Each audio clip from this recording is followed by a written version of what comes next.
आज हम बात कर रहे हैं भारत की उस डिजिटल क्रांति की जिसने सिर्फ देश में पैसे भेजने और भुगतान करने का तरीका नहीं बदला, बल्कि दुनिया के सामने भारत की तकनीकी क्षमता की एक नई तस्वीर भी पेश की है। बात हो रही है यूपीआई यानी यूनिफाइड पेमेंट्स इंटरफेस की, जिसने अब अपने 10 साल पूरे कर लिए। साल 2016 में जब यूपीआई की शुरुआत हुई थी, तब शायद बहुत कम लोगों ने कल्पना की होगी कि आने वाले सालों में यही सिस्टम भारत की डिजिटल पेमेंट व्यवस्था की रीढ़ बन जाएगा।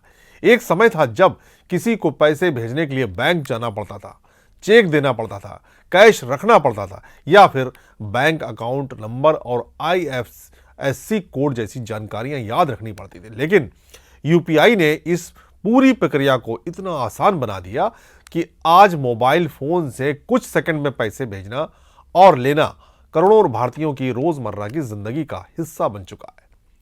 यूपीआई की 10 साल की ये यात्रा सिर्फ आंकड़ों की कहानी नहीं है, बल्कि ये उस बदलाव की कहानी है जिसमें भारत के शहरों से लेकर गांवों तक, बड़े कारोबारियों से लेकर छोटे दुकानदारों तक और युवाओं से लेकर बुजुर्गों तक डिजिटल पेमेंट तेजी से पहुंचा है।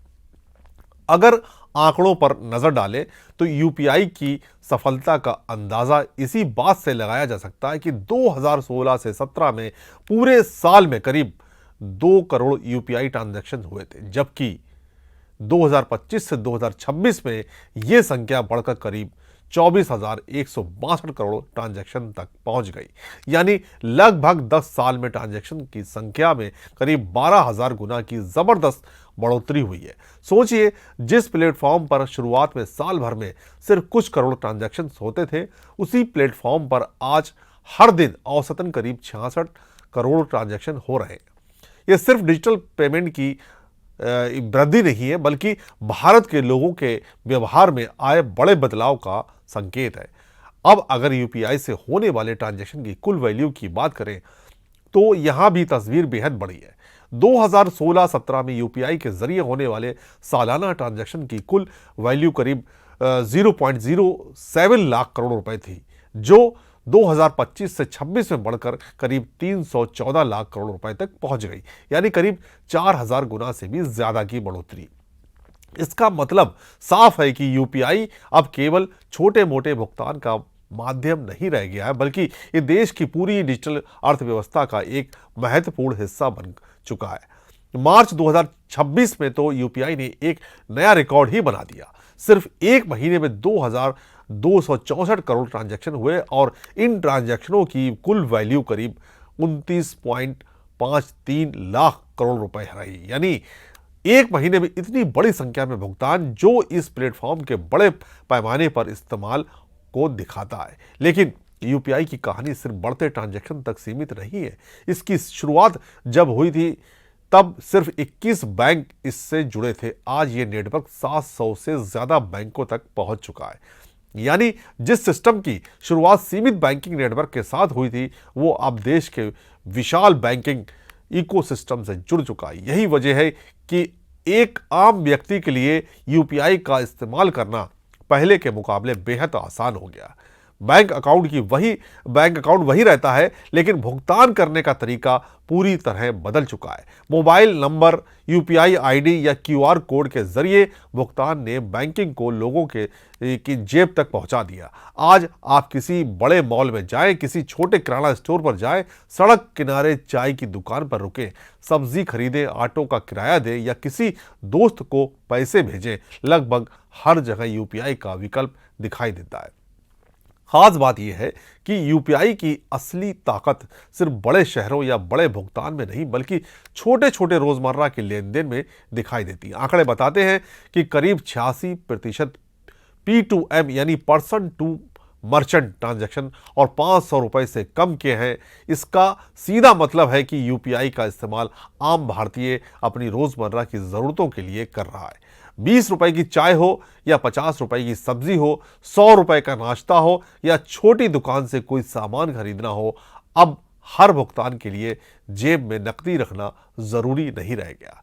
यही वो बदलाव है जिसने यूपीआई को सिर्फ एक बैंकिंग तकनीक नहीं, बल्कि सामाजिक, आर्थिक, बदलाव का माध्यम बना दिया। पहले छोटे दुकानदारों के लिए डिजिटल पेमेंट स्वीकार करना मुश्किल माना जाता था। मशीनें चाहिए होती थी, कार्ड स्वाइप करने की व्यवस्था चाहिए होती थी और कई बार अलग से लागत भी जुड़ती थी। लेकिन क्यूआर कोड ने इस तस्वीर को बदल दिया। एक छोटा दुकानदार भी अपनी दुकान पर क्यूआर कोड लगाकर डिजिटल भुगतान स्वीकार कर सकता है। ग्राहक अपना फोन निकालता है, क्यूआर स्कैन करता है, रकम डालता है और कुछ सेकंड में भुगतान पूरा हो जाता है। इससे न सिर्फ ग्राहक की सुविधा बढ़ी बल्कि छोटे व्यापारियों के लिए भी डिजिटल अर्थव्यवस्था में शामिल होने का रास्ता खुला। यूपीआई ने भारत में कैशलेस पेमेंट को एक नई गति दी, लेकिन इसके साथ ही इसने बैंकिंग और वित्तीय सेवाओं तक पहुंच को भी आसान बनाने में महत्वपूर्ण भूमिका निभाई। जिन लोगों के लिए बैंकिंग सेवाएं कभी दूर की चीज लगती थी, वे अब मोबाइल फोन के जरिए अपने पैसे का लेन देन कर पा रहे हैं। खासकर स्मार्टफोन और इंटरनेट की बढ़ती पहुंच ने इस बदलाव को और तेज किया। यहाँ एक और महत्वपूर्ण बात समझना जरूरी है कि यूपीआई की सफलता सिर्फ भारत तक सीमित रही, अब इसकी स्वीकार्यता देश की सीमाओं से बाहर भी बढ़ रही है और यूपीआई का इस्तेमाल या स्वीकार्यता कई देशों तक पहुंच चुकी है। यानी भारत में विकसित ये पेमेंट सिस्टम अब अंतर्राष्ट्रीय स्तर पर भी अपनी पहचान बना रहा है। दुनिया में रियल टाइम पेमेंट की बात करें तो भारत की हिस्सेदारी करीब 49% बताई जाती है। यह आंकड़ा बताता है कि भारत ने रियल टाइम डिजिटल पेमेंट के क्षेत्र में किस तरह की बड़ी छलांग लगाई है। दुनिया के कई देशों में डिजिटल पेमेंट सिस्टम मौजूद है, लेकिन भारत का यूपीआई मॉडल अपनी गति, पहुंच और बड़े पैमाने पर इस्तेमाल के कारण अलग पहचान बना चुका। यही कारण है कि दुनिया के कई देश भारत के डिजिटल पेमेंट मॉडल को समझने और उससे सीखने में रुचि दिखा रहे हैं। यूपीआई ने एक और महत्वपूर्ण काम किया है, वो है पेमेंट को भाषा और तकनीकी जटिलताओं की सीमाओं से बाहर निकालना। पहले डिजिटल पेमेंट को लेकर आम लोगों के मन में कई तरह की आशंकाएं रहती थी। बैंक अकाउंट की जानकारी देनी होगी, कार्ड की जरूरत होगी, मशीन चाहिए होगी या प्रक्रिया लंबी होगी, लेकिन यूपीआई ने इससे बेहद सरल बना दिया। आज किसी व्यक्ति को सिर्फ एक मोबाइल फोन और बैंक से जुड़ा यूपीआई सिस्टम चाहिए और वो कुछ ही सेकंड में भुगतान कर सकता है। हालांकि यूपीआई की सफलता के साथ कुछ चुनौतियां भी सामने आई है। डिजिटल पेमेंट जितना बढ़ता है, साइबर फ्रॉड और ऑनलाइन धोखाधड़ी का खतरा भी उतना ही महत्वपूर्ण हो जाता है। फर्जी क्यूआर कोड, फर्जी कस्टमर केयर नंबर, ओटीपी मांगने वाले ठग, स्क्रीन शेयरिंग ऐप और गलत लिंक के जरिए लोगों को ठगने की कोशिशें लगातार सामने आती रही। इसलिए यूपीआई के 10 साल पूरे होने के मौके पर डिजिटल पेमेंट की सफलता के साथ डिजिटल सुरक्षा की जरूरत को समझना भी बेहद जरूरी है। लोगों को ये याद रखना होगा कि यूपीआई पिन सिर्फ पैसे भेजने के लिए दर्ज किया जाता है, पैसे प्राप्त करने के लिए नहीं।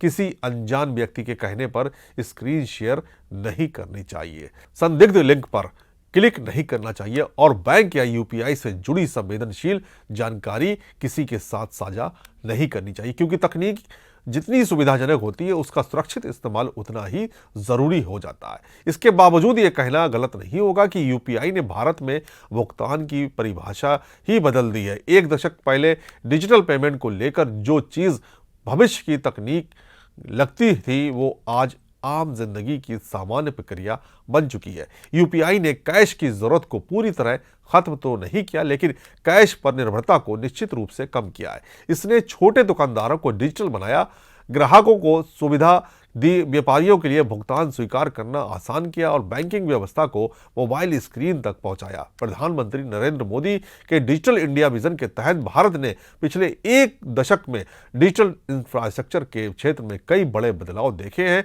और यूपीआई इस पूरी कहानी का सबसे चर्चित उदाहरण बन चुका है। इसकी सबसे बड़ी खासियत ये रही है कि इसे सिर्फ तकनीकी उपलब्धि बनाकर नहीं छोड़ा गया, बल्कि आम आदमी की जरूरत के हिसाब से इसे इस्तेमाल करने लायक बनाया गया। यही वजह है कि भारत जैसे विशाल और विविध देश में यूपीआई को इतनी तेजी से अपनाया गया। इलेक्ट्रॉनिक्स एवं आईटी क्षेत्र में